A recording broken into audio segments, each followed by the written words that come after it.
Oke, assalamualaikum warahmatullahi wabarakatuh. Kami dari kelompok 2 akan memberikan penjelasan mengenai bagaimana kita akan langkah-langkah membuat atau menganalisis data dummy ya. Kita langsung saja kita pergi ke Excel, kita salin ini, kita masuk ke SPSS, data view, kita salin semua datanya ke sini. Ini setelah kita salin datanya ya, ini hasilnya. Lalu kita pergi ke variable view, kita rubah name-nya. Yang pertama Y, yang kedua X1, yang ketiga X2, yang keempat X3, dan yang kelima D, dummy. Nah, kita lanjut, kita rubah di label ini yang Y kita produksi. Lalu yang luas lahan, yang X1 itu kita rubah ke luas lahan, yang X2 itu kita rubah ke benih, dan yang X3 organik lah, yang terakhir itu dummy. Di labelnya kita rubah dummy. Kita lanjut ke rubah measure ya. Yang pertama itu yang variable Y kita scale, yang X1 kita nominal, sampai dummy itu nominal. Nah, langsung kita ke regresinya, kita cari yang regression, kita pilih yang linear. Nah, ini yang produksi atau Y, kita lanjut, kita masukkan ke dependent. Lalu yang X1 sampai dummy itu kita taruh di independent. Nah, setelah itu kita oke. Nah, ini hasil yang keluar. Ini di sini ada model summary, yaitu hasilnya hasil R2 nya 0,05, adjusted R2 nya 0,006. lalu ANOVA ini signifikan 0,3, lalu koefisiennya ini. Nah, lanjut kita ke analisis yang kedua.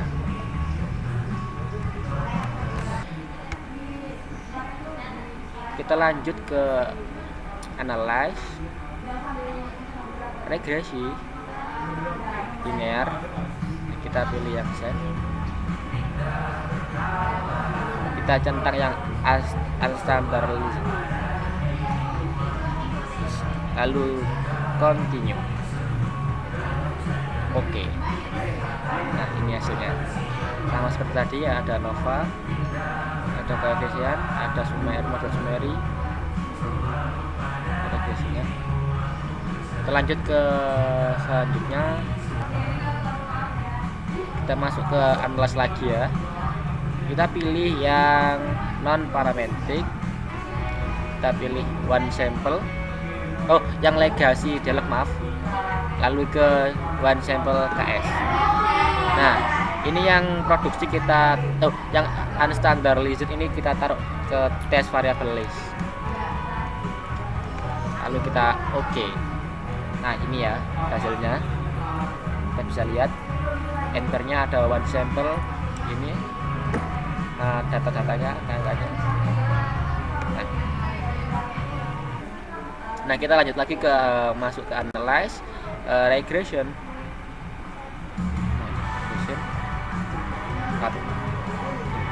Ini benar ya, klik linear, lalu ke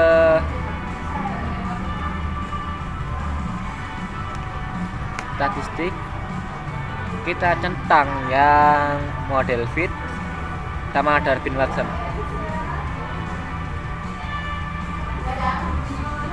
Ya, sama collinearity diagnosis. Kita continue.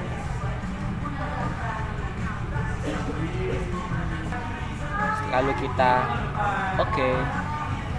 Nah, kita lanjut lagi ya.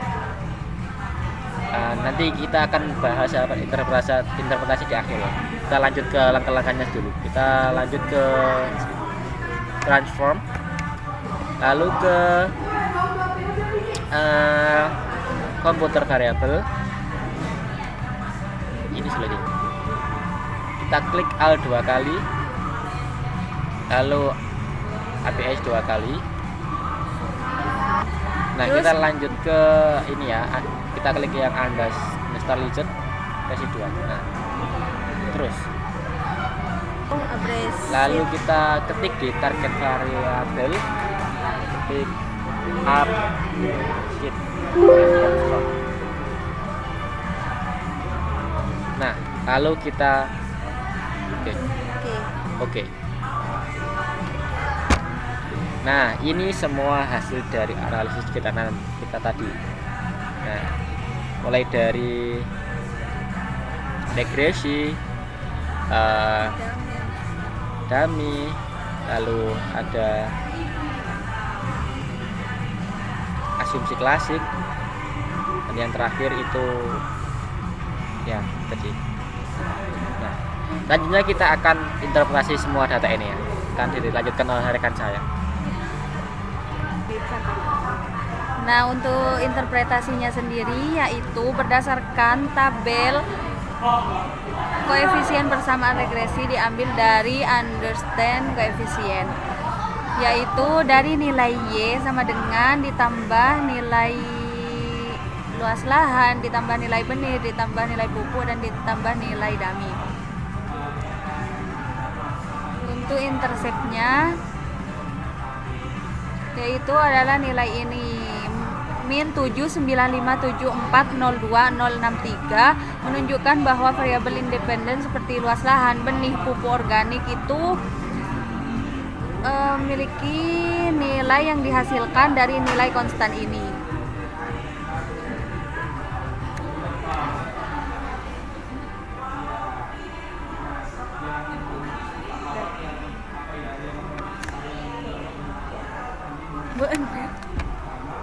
Langsung ke luas lahan ya. Baik, dilanjut dengan nilai luas lahan yang dimana nilai tersebut bernilai 2130 yang berarti memiliki setiap peningkatan satu satuan luas lahan dan produksi meningkat sebesar 2130 dengan asumsi variabel lain tetap dan nilai signifikannya itu bernilai 0,099 yang dimana lebih besar dari 0,05. Nah, artinya luas lahan berpengaruh positif dan hampir signifikan terhadap produksi. Dan koefisien betanya bernilai sekitar 0,289 yang menunjukkan bahwa luas lahan memberikan pengaruh paling besar dibanding variabel lain meskipun tidak signifikan. Dan dilanjut dengan benih yang dimana nilai menunjukkan bernilai sekitar min 0,434 yang menunjukkan bahwa peningkatan benih justru menurunkan produksi sebesar 0,434 satuan jika variabel lain tetap, dan nilai signifikannya itu bernilai 0,586 yang berarti lebih besar dari 0,05 yang memiliki arti pengaruh benih terhadap produksi tidak signifikan, dan nilai betanya tersebut bernilai sekitar 0,095 yang artinya pengaruh benih terhadap produksi relatif kecil. Dan belibet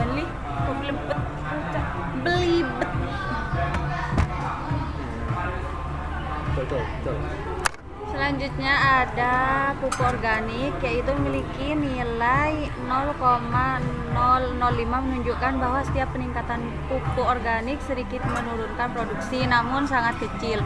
Untuk nilai signifikannya yaitu 0,966 lebih besar dari 0,05, berarti tidak ada pengaruh signifikan antara pupuk organik dan nilai produksi. Untuk nilai betanya yaitu 0,006 menunjukkan pengaruhnya sangat lemah.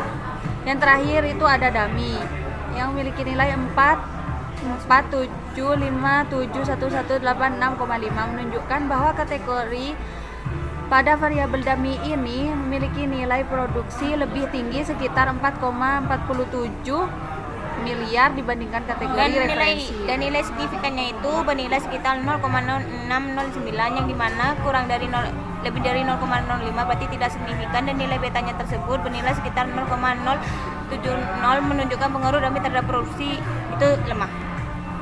Sekian dari presentasi kami, kurang lebihnya mohon maaf. Assalamualaikum warahmatullahi wabarakatuh.